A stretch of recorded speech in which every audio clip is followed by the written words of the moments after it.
The Guardian conducted an interview with several centrists, failed centrists.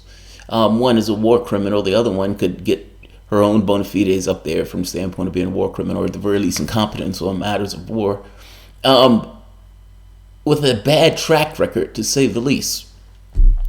One of those people were Tony Blair. Another one was Matteo Renzi.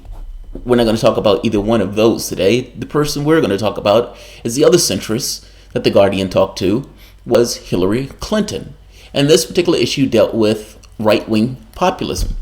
Now, I found this was fascinating. Her quote was fascinating, and her quote is, I guess, annoyed some people, or at the very least raised some eyebrows, because it's as if she was in a bubble saying this quote, and she had no self-awareness whatsoever within regards to her actions in regards to government or policy. Hillary Clinton told The Guardian this: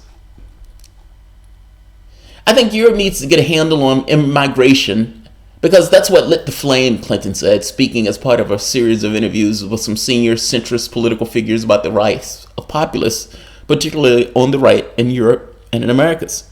I admire the very generous and compassionate approaches that were taken, particularly by leaders like Angela Merkel, but I think it's fair to say that Europe has done its part and sent a very clear message: we're not going to be able to continue to provide refuge and support, because if we don't deal with the migration issue, it will continue to roil the body of politics. That's an amazing statement. That's an amazing statement on a few points. So there are just two main points. Three main points. I've argued, even on this show, that the left wing needs to pay attention to issues of immigration, and have a consistent and understood policy on it. Otherwise, it will eat you alive. I think you've seen that in some of these other countries. I think Sweden was one of them, where the Swedish Democrats were able to take a large body or a large number of seats based on essentially dealing with the immigration issue. But God, I think we have different ideas when we say those things. So for those two things: one, it is rich. It is very rich coming from Hillary Clinton, this statement about immigration needs to be tackled. Hillary Clinton signed on to the Iraq War vote. Now, that Iraq War was a criminal enterprise where the United States took its military boot and bashed in another country that was essentially innocent of the crimes to which we said they were guilty. She signed her name onto that. When she got in office, meaning being with Obama, Secretary of State, she was one of the main drivers in pushing for the Libyan invasion. Now, that Libyan invasion destroyed Libya. There are roving gangs in Libya right now. And with the billions of dollars that Hillary Clinton got during her political work, she could purchase her own black slave if she wanted to purchase her own black slave in Libya right now, based on her own actions when she was in that office. And this doesn't even get to the missile defense shield in Syria. This idea of essentially working with Saudi Arabia to pay jihadis to go in and try to sever Syria into different countries, or plunge it into chaos in the same way that they plunged Libya, as if the mistakes of Libya, if you want to call them mistakes, maybe creating the chaos was the point, would be replicated in Syria. And seeing as you didn't necessarily have a good track record in Iraq, in Libya, or why would you continue to do it in Syria? I guess my point is this: her policies, in many respects, was driving the immigration issue. Meaning those people that were fleeing, it's nice to call them migrants, yes, but migrants, what does that mean? Migrants from where and why were they coming into Europe? They're flooding into Europe because they were fleeing war zones pushed by Western nations. One of the drivers being the same Hillary Clinton that is saying that they need to get a hold of the migration issue that was caused in large part by that same Hillary Clinton.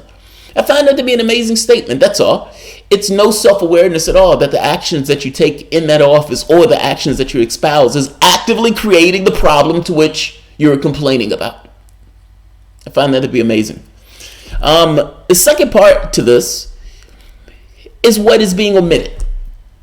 Now, one of the issues is migration. Let's take the United States, for example. In the last election, the issue that came up most was healthcare, Medicare. Medicare was one of the main issues that we were talking about in our elections. By the same token, immigration, I think, was number 2. Medical care really boils down to a person's being able to access or have their needs met. We know that the majority of the country, if presented with a $500 bill, wouldn't be able to pay it. We know that the average wage in the country is around $30,000 a year, while the same token healthcare expenses have gone up. College expenses have gone up. Your real wages haven't gone anywhere, while the wages of the top 1% dramatically spiked. Obama gave 95% of the wealth to the top 1%. Is there any belief that Hillary Clinton would have done any differently in this regard? I don't believe she would have done differently. Now, my point in this is, bringing up the immigrant issue completely ignores that you had a public that was where there was a delegitimization, or the left was delegitimized based on failing their philosophical responsibility. You can make an argument that the right wing in the country, for the most part, is locked and paid for.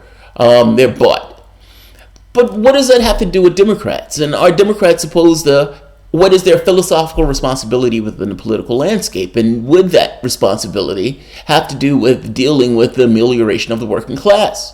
Meaning the poor, the indigent, the workers are alienated from the political system because the body politic that they were supposed to be able to engage with, be it the Democratic Party, looks at them and says, you have nowhere else to go, so you're going to fall in line whether you want, whether you agree with what we're going or not. I guess I'm making a point here is the left has delegitimized itself based on its inaction and its inability to come up with solutions to, you could say, an amelioration of the working class. Wages haven't gone anywhere, while at the same token, expenses through the roof. Now, she doesn't bring that up, because to bring that up would confront this issue of her donors. These neoliberal policies that have this utopian idea that markets should govern everything, and that markets are somehow more important than the human element itself. That she doesn't touch us. That she doesn't bring up. She wants to bring up this issue of, well, we need to stop immigrants. The immigrant is not your issue. Immigration in some of these other countries may be issues. Yes, fair enough. But that has more to do with people like her allowing the immigrants to come to the country, but not necessarily doing what was necessary to make sure that those immigrants could assimilate within the societies itself. Meaning, you may have to tax your population if you want to have this good-hearted lefty population where you want to bring in into the country. Because the moment that you allow slums to form because of the refugee populations that you've brought into the country, your population will be against it. Like, what's fascinating here is what she doesn't bring up. That's all. I'm not going to belabor this point. But she has a lot of nerve. Like, that's a lot of nerve. That's a lot of nerve. Bob Ramirez said, Jamal is still bamboozled by the narrative. Globalism is a right-wing philosophy. I'm not bamboozled by it. And whether... Look, you can have a situation... I'm not against countries trading with one another.